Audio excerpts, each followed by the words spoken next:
Senator Bush, let's talk about an issue that's very important to Republican voters, and that's the Supreme Court. After Chief Justice John Roberts voted to uphold Obamacare twice, Senator Cruz criticized your brother for appointing John Roberts to the Supreme Court. Looking back on it, did your brother make a mistake? Well, I'm surprised Senator Cruz would say that, since he was a strong supporter of John Roberts at the time.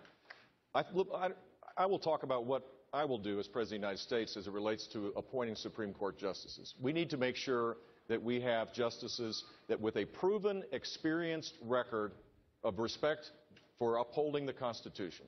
That is what we need. We can't have the history in recent past is appoint people that have no experience so that you can't get attacked.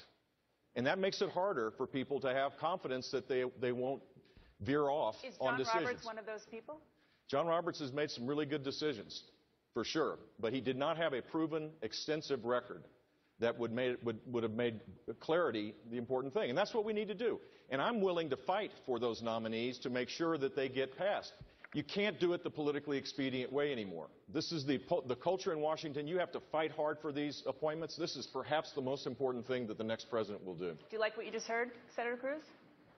Well, Dan, I've known John Roberts for 20 years. He's an amazingly talented lawyer. But yes, it was a mistake when he was appointed to the Supreme Court. He's a good enough lawyer that he knows in these Obamacare cases, he changed the statute, he changed the law in order to force that failed law on millions of Americans for a political outcome. And, you know, we're frustrated as conservatives. We keep winning elections, and then we don't get the outcome we wanted. Let me focus on two moments in time. Number one, in 1990, in one room was David Souter, in another room was Edith Jones, the rock-ribbed conservative on the Fifth Circuit Court of Appeals. George Herbert Walker Bush appointed David Souter. And then in 2005, in one room was John Roberts, in another room was my former boss, Mike Ludig, the rock-ribbed conservative on the Fourth Circuit Court of Appeals. Thank you, Senator. George W. Bush appointed John Roberts. And let me give you the consequences of that. If instead the President Bushes had appointed Edith Jones and Mike Ludig, which is who I would have appointed, Obamacare would have been struck down 3 years ago, and the marriage laws of all 50 states would be on the books. These matter, and I've fought to defend the Constitution my whole life, and Governor I will Bush, as president as well. I want to let you respond. Well, first of all, as I said, he supported John Roberts. He supported him publicly.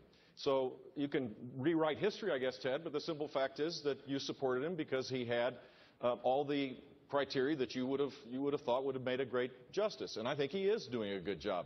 But the simple fact is, going forward, what we need to do is to have someone that has a long-standing set of rulings that consistently makes it clear that he is focused exclusively on upholding the Constitution of the United States, that they won't try to use the bench as a means by which to legislate. And that's what we should do. Thank you, I hope Governor. I'll be working with members of the United States Senate to fight hard for the passage of people that have that kind of qualification. Senator Cruz, 30 seconds.